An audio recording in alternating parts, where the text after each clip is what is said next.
Volver a vivir. ¿Tengo Alzheimer o tengo un familiar que lo padece?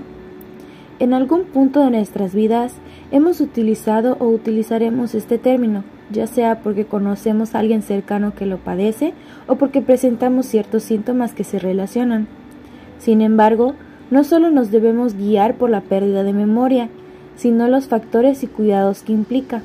Pero antes, ¿qué se considera como Alzheimer? Es una enfermedad considerada como una demencia progresiva y degenerativa de las células cerebrales, pues avanza según sea el daño o etapa en la que se encuentre la persona. Esta enfermedad ocasiona un deterioro de la memoria, del pensamiento y de la conducta de la persona afectada. Entre otras características está en que puede ser hereditario, que inicia con fallas de memoria reciente, y la persona al final de esta enfermedad termina siendo dependiente de sus cuidadores.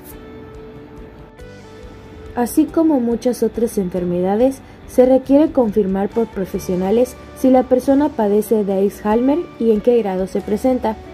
Durante la etapa del diagnóstico, primero se realiza una evaluación médica general por medio de doctores. Posteriormente entran en labor los neurólogos y neuropsicólogos por si existe algún daño cerebral externo o para las pruebas neuropsicológicas de alta complejidad. Por último se encuentran los psicólogos y psiquiatras para la revisión del DSM-5, que es un manual de diagnóstico de trastornos mentales. ¿Qué etapas se presentan? Existen 3 etapas clínicas.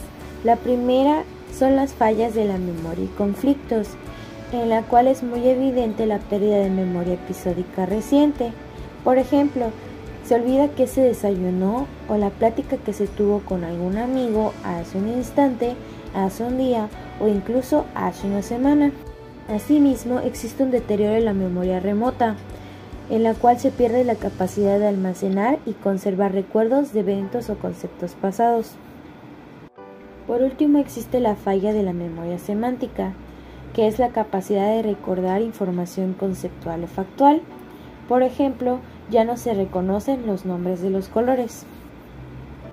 Para la segunda etapa se suma la afasia, que se define como pérdida o trastorno de la capacidad del habla, la apraxia, que es la incapacidad de realizar movimientos o tareas, y por último, los elementos del síndrome de Hertzmann, en los cuales los ejemplos indican que está la incapacidad para escribir, para realizar operaciones matemáticas simples, confundir la derecha y la izquierda, entre otros.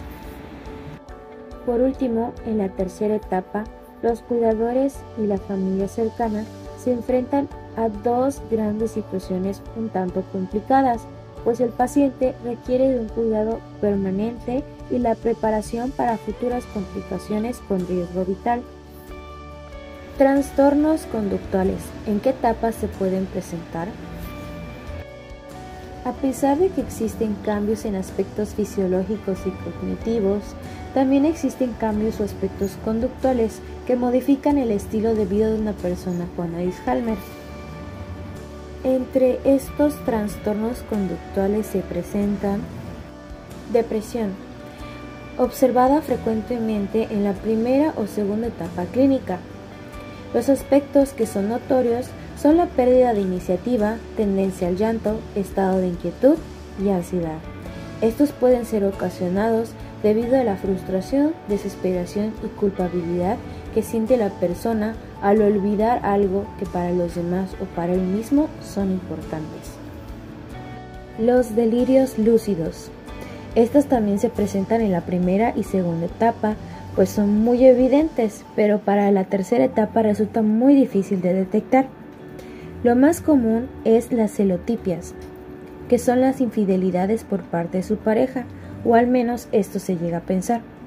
Los delirios del prejuicio, piensan que lo quieren envenenar, que todo el tiempo está en peligro y se pone en contra de sus propios familiares o personas cercanas. Y en algunas ocasiones están acompañados de alucinaciones, lo que provoca que si se intenta argumentar con el paciente, este se vuelva agresivo y agitado. Trastornos del sueño. Para pacientes con Alzheimer, el sueño suele ser superficial y breve, ya que Muchas veces suele ser interrumpido por el frío de la noche, la necesidad de orinar o simplemente sucede de forma espontánea. Sin embargo, hay que mencionar que puede ser ocasionado por dormir o dormitar durante el día en un sillón. Por último, se mencionan dos tipos de ansiedad. La primera es la ansiedad primaria o orgánica. Muchas veces se da dependiendo de la interacción que se tiene con un medio que se percibe como amenazante o crítico.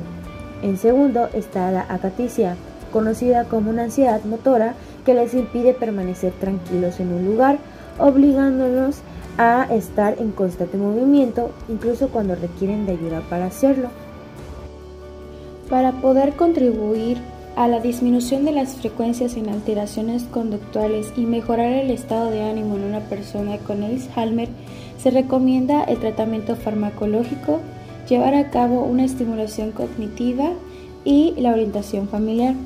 Algunos ejemplos de la estimulación cognitiva son escuchar música, conversar del pasado y presente, actividades cotidianas como cocinar y juegos de cartas, palabras, rompecabezas, entre otros. Para el cuidador primario y la familia que rodea al paciente, puede resultar muy difícil aceptar y adaptarse a los cambios que con el tiempo se integrarán a su rutina cotidiana. Es por esto que se les recuerda que no deben dejar su vida a un lado o en pausa, ya que parte de poder continuar con los procesos es mitigar la sobrecarga física, psicológica y social.